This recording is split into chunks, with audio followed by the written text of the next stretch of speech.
Crazy D Show Masters. I'm standing here with G-Thang. Yeah, we in the building. In the building. Yeah. So my first question to you is, Yeah. how do you gauge between the black and white audience to make your jokes universal? Like you talked tonight about situations with white folks and they laugh. How do you gauge that? Well, you know, me personally, it ain't even about what I'm saying. Now they ain't got out of what I'm saying and they ain't bought into my personality. See, I ain't selling jokes. I'm selling personality. When you go see Bernie, when you went to go see Bernie, when you go see Cedric, when you go see Mike Epps or Kevin Hart, you buy into the personality. You buy into the small man. You buy into the Martins. You buy into the personality. You never buy the jokes. And sometimes these niggas don't even remember what I said anyway. But they said he was funny and they love the personality. So what I do is I sell them G first. And once they all bored on G, then they'll buy whatever I sell them. And whatever I come out my mouth, white people buy it, Mexican people buy it, Jews, Gentiles, Protestants, and Catholics. Well, standing all. I've been drinking a little bit, so I'm sorry, America. I'm sorry. But I've been on stage for almost an hour, and I had to have a little juice. Yeah. When you're the headliner, how do you gauge how long you're going to stay out? Usually a headliner gets 45 an hour. You know, I learned this from Bernie, from Steve Harvey. Steve said, if a comic can't do an hour, he ain't no real comic. Shit has got to stop, nigga. I don't know how black people stay out here in Vegas with this goddamn heat, nigga. The devil live out here. Shit, this hot, nigga. This is that, nigga. Kill yourself. There shouldn't be no fat people out here in Vegas, nigga. So when you walk outside, you lost 35 pounds, nigga. You walk to your car, you sweating like a motherfucking church dude. Shit. This motherfucker, I'm overdressed to be in this little bitch right here. I got this at Express, nigga, yes. Yeah, nigga, I got this off the mannequin, nigga. You know, and you gotta be able to go up there and entertain the people. And that they feel that they worth getting the show.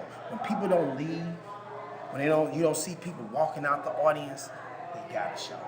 When they gauge it, see, a lot of comics ain't as fast as me. See, I'm a fast-paced comic, so I'm shooting. Man, I don't give a fuck, nigga. Vegas, I don't know. Shit, you niggas should relocate. This is. I got this dark skin today, nigga. I want this. Nigga, I was the same color Chris Brown, nigga. I swear to God. I was not this dark, nigga. I walk, nigga. I'm getting darker, nigga. So for an hour, I'm not stopping. But it's a lot of comics that sit here and they'll tell a story, and that story will go for about 20 minutes, and then punchline. And then you got some comics that'll do, you know, segues. They got a subject, middle, and the end. Me, you just get it all. Blah, blah. I ain't letting up till it's done. And then I'll tell a little notes, shake some hands, kiss a baby, and I'm out. So who were the comedians when you were coming up? Who did you look at and say, that someone gives me inspiration? The cast that inspired me was Bernie and Robin Harris. They inspired me to do stand-up because they were so in your face. You know, they would let cats know, dude, this is what it is, and you bought into it. And you was afraid. You know, when Bernie did that on Def Jam and said, I ain't scared of you motherfuckers. You know how that happened? It was comics on Def Jam, they was bombing. The first 3 cats that went up before Bernie, they bombed on stage. So when Bernie came out to that New York audience and that Def Jam audience, he came out and said, motherfuckers, I ain't scared of you motherfuckers. And that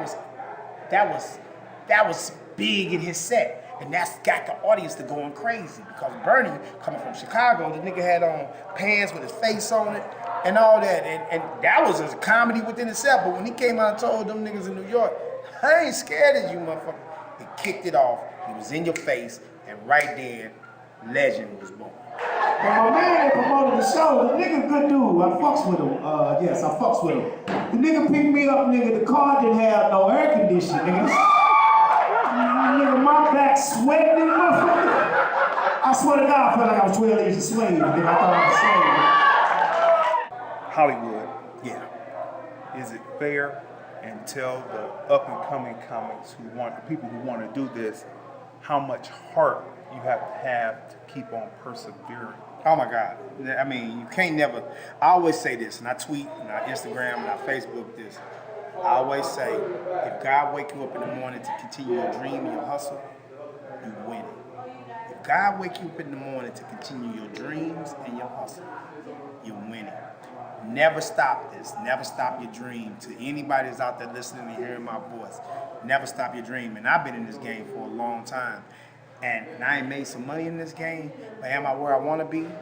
I ain't where I want to be, but God said, your turn is coming. Be patient. Patience and obedience is the key to success. And I tell anybody that at any given time. This is not a race. This ain't a race. Okay, you ain't got to be faster. And it ain't even coming down to who's the funniest now. It's about who's likable. This Jewish cat told me, he said, gee, I'd rather hire somebody that's okay for the job that I can work with a year than somebody that's great for the job I can't work with for 2 days. So that's what it came down to. It's about networking and being likable. Will Smith said, gee, connect yourself with people with resources and you will always work. Connect yourself with people with resources and you will never be without a job. And that's been my motto. So you heard it here. Yeah, you heard it. On the Chris D Show. Yes, what you heard. Connect yourself with resources. There you go.